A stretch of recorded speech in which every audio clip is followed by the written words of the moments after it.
হাইকোর্টের সার্বিক অবস্থা জানাতে যুক্ত হচ্ছেন অধরা ইয়াসমিন। সরাসরি চলে যাচ্ছে তার কাছে। অধরা, নিরাপত্তা ব্যবস্থা কেমন দেখতে পাচ্ছেন, আর হঠাৎ করে কেন জোরদার করা হয়েছে? পাশাপাশি অন্য কোনো ইস্যু থাকলে বিস্তারিত জানাবেন আমাদের। মালিহা, সারা দেশে ভাঙচুর তারপরে বিভিন্ন সহিংসতাকে কেন্দ্র করে আসলে হাইকোর্টেও এই নিরাপত্তা ব্যবস্থা জোরদার করা হয়েছে। যেমনটি আসলেই জানি যে ৩২-এর যে ঘটনাটা ঘটলো, বঙ্গবন্ধু শেখ মুজিবুর রহমানের যে ৩২-এর বাড়িটি, সেইটি ভাঙচুরের পর কিন্তু সেদিনই একটা আশঙ্কা তৈরি হয়। কারণ হাইকোর্টে কিন্তু একটি বঙ্গবন্ধু শেখ মুজিবুর রহমানের একটা মুরাল আছে।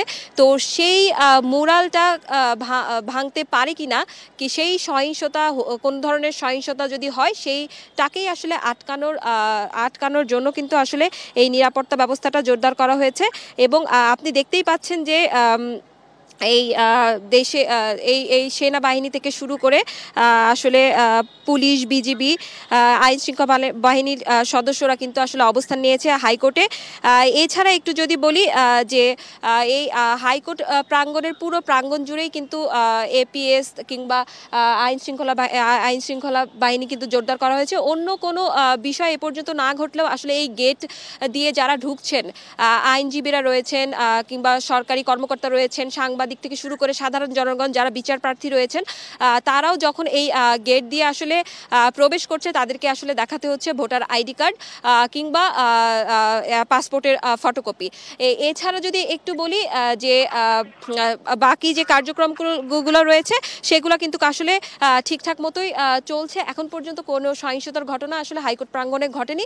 তবে বলা যাচ্ছে যে সাবধান থাকার কারণেই, আর যাতে ঠিকঠাক মতো সব কিছু থাকে, কোনো সহিংসতা আর এই নিরাপত্তা ব্যবস্থা জোরদারের কারণেই আসলে এটা করা হয়েছে। শুধুমাত্র যে বঙ্গবন্ধু, এর আগেও একটা মুরাল কিন্তু ভেঙে দেওয়া হয়েছিল।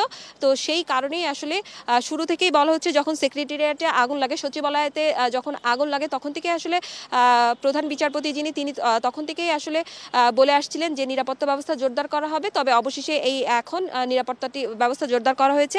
তো মালিয়া, হাইকোর্ট থেকে অন্য কোনো সহিংসতার ঘটনা না থাকলেও এই নিরাপত্তা ব্যবস্থা নিয়ে এই ছিল আমার কাছে সর্বশেষ। মালিহা, ধন্যবাদ আপনাকে।